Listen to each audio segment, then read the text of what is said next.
الحمد للہ رب العالمین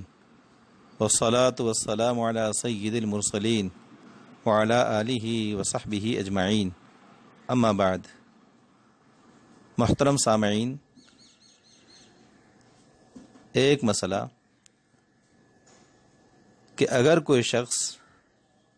مالدار ہونے کی حالت میں قربانی کی نیت سے کوئی جانور یا بکرا خریدے اور پھر وہ شخص غریب بن گیا، صاحب نصاب باقی نہ رہا، تو کیا ایسا شخص قربانی کا جانور فروخت کر کے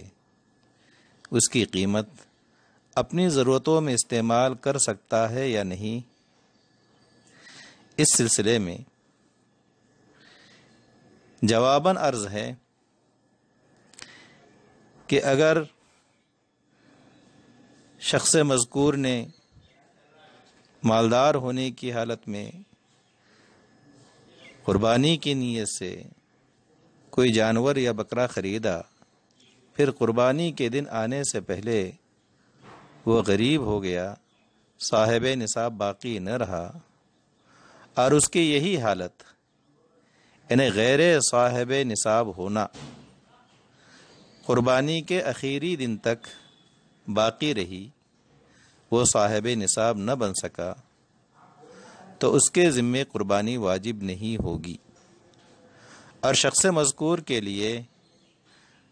قربانی کی نیت سے اپنے اس خریدے ہوئے جانور کو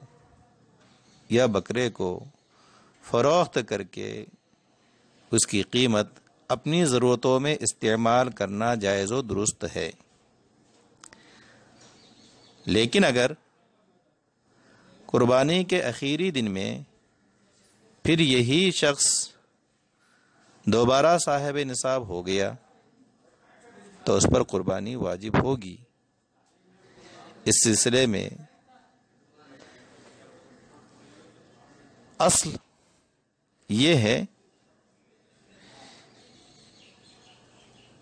کہ قربانی کے وجوب اور عدم وجوب میں ایام قربانی کے